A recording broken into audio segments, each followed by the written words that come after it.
tai au totoa ma le aso manino. O le pule whasoifua ma le paia o le ami o tonu o le atua. Ua whamalolo mai ma tala mai au lo tau langi ma le langi soifua. Paia o le malo. Tai nane foi le whaururunga o le malo i Apani i Samoa. Fou tau au ina le anga le lei ma le alofa o le whanau o le atua. Mo whanau o le neinu o sa fotu. O maia, tātou tāpua i le atua. E moni lava i aile li le me nei, a o te le i loa. E le se mea esene nei, na o le fale lava o le li, o le fai to o lava le nei o le langi. Si o tātou tatana. Ka tala mai o mātou lota o le li. Ai ao mai lo fina ngalo i o mātou lango. Se o mātou o atu ma le whamaoni ma le loto e matau i lau fio. Pa osi le taulanga ma o foina atu le tāpua inga whaafitai. O mea te tele wa e whaia i lo mātou woro. A fio mai e tonu ai ma le leili sauminga. Ia pa ia le nei tāpua inga mo lo ma malu le atua. Ia tele pēa lo vi inga e whaavavau. Amen. Wala watu ma le whalo alu le sunga le tausi mtanga alwenga ia whaavai. Wale upu whale nganga e tō mtawina whamomo le nei tae. Se o whaitawina na upu mai le fio ngā le atua. Whaavai ai se whi au mō tātou le nei tae au. I outou sanga oli lava. I outou whaafetai i mea umalava. A wao le whina ngalo leo le atu. Ia te talo e le au noa. A mia le atua i upu whaitawina. O le tai ao o le whaafetai. O le tai ao le oli. Wa leo wa tātou patipatia wa le ngata ina tātou whailoa i whisila wha whitapa. Pa ia o le manlo. Fio mai o le pāle mea i mai se foi. Ia mpasa o Iapani ma le mamalu o le whainga mala. Taina ne foi lo tātou no. Ia ona pa ia tau ale. A upu ia sa au whaitau. O se whi au foi lea mo tātou uma. O upu le apostolo i le kalesia i Tesalonia. O lo ia toi whamanatu ai le tiute ma le au e tsau mō tangata uma. Ia whawhetai i le atua i mea uma. A o le whesi. E au mai le tangata ona mo moni le whawhetai i le atua. E au mai e fo i le tangata ona whaivi inga i le atua. Pe a fai. E whesanga i le pa ia ma le aunga. E whesanga i le amia tonu ma le tangata le tonu. Pe a fai fo. O le tangata fe mau mawai ma le atua e alofa tu mau, ma alofa tausi, ma alofa tau mulimu. E au maa. Le ala leo le whamanatu o le apostolo, Tesalonia. Le ale o langa o outou o iai awane ingalo. Ia oli i le atua. Whaafetai i le atua i mea uma. Ila male nei, ia lea unoa le tatara. E sa ini ai i le atua i whaamania.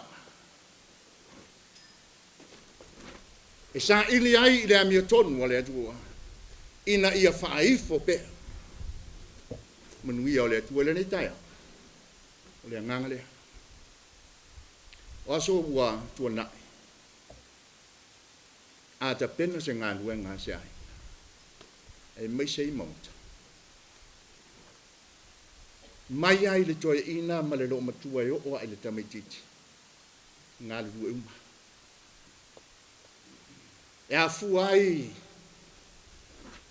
upo toi ina pe amae a se ngā duenga whai mai. E au ngāle suwani, e au ngāle ria, e au ngāle tongi, e au ngāle furu. Nele wing. Sa tofu sao tangata uma. O le nei taia. Le nganga whaafitai lea a wale ngā duenga lea o tu. Se yo tātou pati-patia lea lo whatausi o lea tua, ma whaafitai. Wale ngata ina mai a oe sa whai sao. Pe ana mau. E malo yampani. We thank you, Mr. Ambassador, for your support in education in our country. Whaafitai. O le sao le malo i e o whai paang a wā se manui o Samoa. A o le atia e fo i onu e lafo maa whatas e a fua ai o na whai mai ta maa ua tuanai e au ngā le suwani e au ngā le suat e au ngā fo le ria ina i atia e whatas ma manui e awana inga le au penga whamanatu o le apostolo i a le au noa le tatau. E manui ai whaifa. E manui ai so se whamoe moe. E manui ai so se ati nai. Pe a whai tātou te lima whatasi ma le atua. Whai mai le apostolo. Oli e le au noa.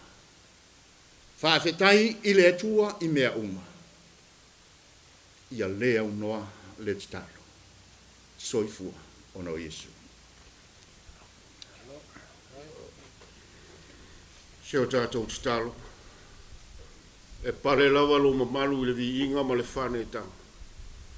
E alalanga fia foi lau whanau i le atu lau lau. E o sia le taulanga o le whane e tanga. Ma le whamanuina o lo mamalu sili ese. O wawa e whaia mea te tele i lo mātou wora. O mātou ori ma fia ai. O le whamoe moe o mai lau whanau e momori lo pa ia li nei taia. Whaftai e na langa ma fua li nei whamoe moe. O lo wanga le lei foina e whatanga le ngona o tangata. E moli mai ma whae e mai le a ao le alofa. Wa le atina eina o whanau ma le manuia o lo lato wola i le lumana.